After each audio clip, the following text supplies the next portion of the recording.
Hey, this is Mark, your money plan coach, and today we're going to go through really briefly, as fast as we can, just to spare you some time, and because you can stop and replay any part that goes too fast at your leisure. But we're going to go through the assets or liquid and retirement assets part of the Money Decoder program on the Harvest Plan. And this is exciting. People love this page and it's super helpful. It's going to give you a ton of information and it's going to help you better manage your long-term financial plan. So let's get right down to it. And one of the main things you need to know here is you need to have an account name for everything. Remember, any 401k matching, we're not going to put a present value in that account because that value is represented by the 401k account. The matching simply has an additional monthly addition, the amount that your employer is matching you per month. But one thing I want to point out, you want to select, actually two things. You want to select all your retirement accounts. Make sure you do that because any account that you select as a retirement account is going to give you a future value here that's going to be based on the age you project to retire, based on the head of household's age. Head of household is right here. Head of household is George. So we already know that George, if he expects to retire at age 70, based on all his accounts he's chosen as retirement, based on the current value, the monthly payment, the return on investment, ROI, how much he's earning in that account on a long-term estimated amount. In other words, you think you're going to get 10% in this account long-term, 8% in that account, and so forth. Here's how much George is going to have at age 70, and here's how much income he's going to be able to produce based on an inflation factor of 2%, because that's what we put in, and a return on investment of 10% at the time of retirement, and that money will never run out based on these figures. So if George says, well, I think I'm only going to be able to get 7% at the time I retire because I'm going to be more conservative with my money, we put in 7%, kept the age the same, and the income per account is going to change a little bit. All your retirement accounts are going to add up right here where it says retirement liquidity. Here's how much money George is going to have at retirement. Here's how much money he's going to be able to earn based on his estimated rate of return. Right now, he thinks he's earning about 8.8%. Miles are going bad on his retirement funds. That's his blended weighted average. And so we also have an area here that's going to show him, okay, what if there's Social Security, a pension, teacher's retirement, public employees retirement system, whatever your fixed income retirement amounts are, we're going to put those in here. 1, 2, there's space for 4.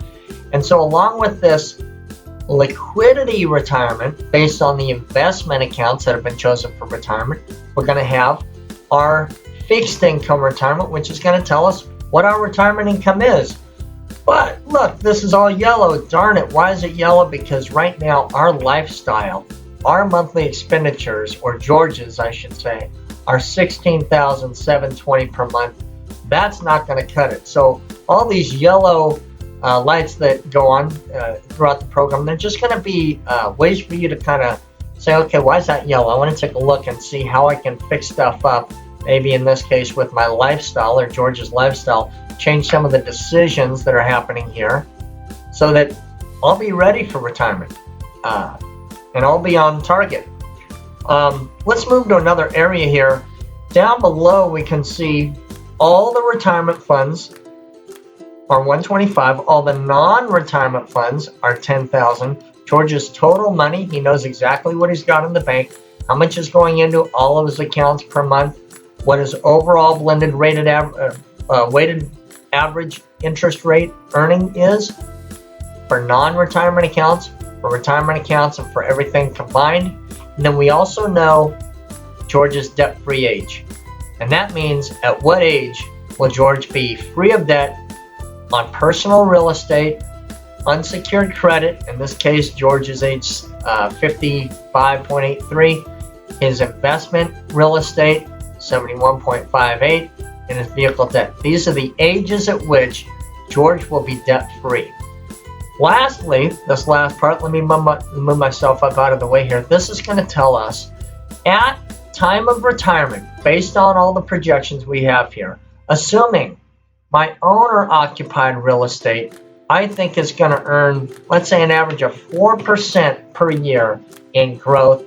And let's say, because maybe that's in California, New York, one of the states that they grow, where property values grow a lot faster. Maybe the investment real estate is in a state that doesn't grow so fast, so 2% we'll just put there just for fun and for example here. We know at time of retirement what the owner-occupied real estate cash flow looks like. We know what the loan balance is going to be on that property or properties for owner-occupied properties, what the property values are going to be at time of retirement, and how much net equity there's going to be after the loans.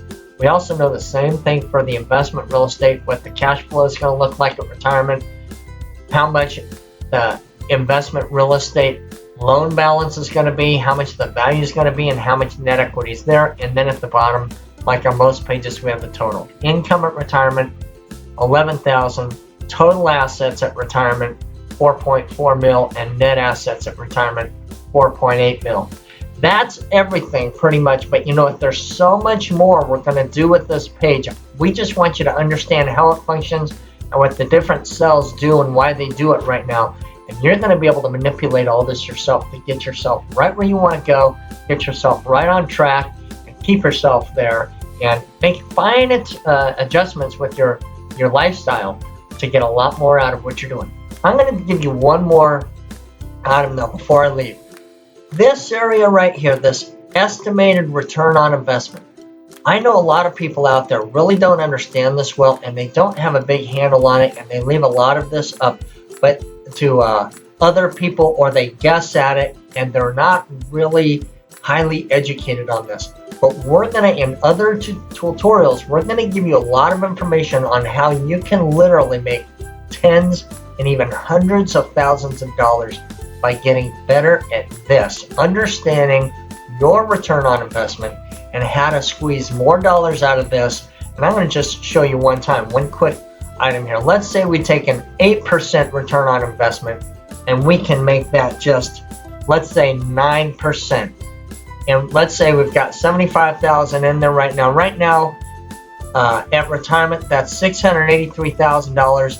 We just turn that to 9% for George, and from $683,000, we'll call it $684,000 just by getting 1% more.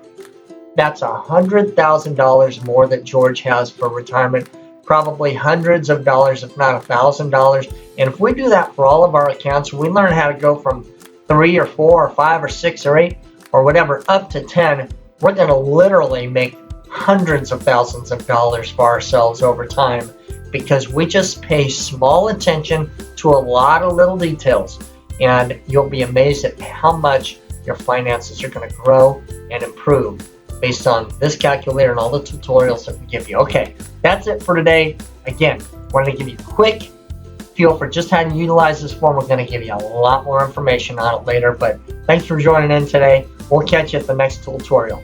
Take care.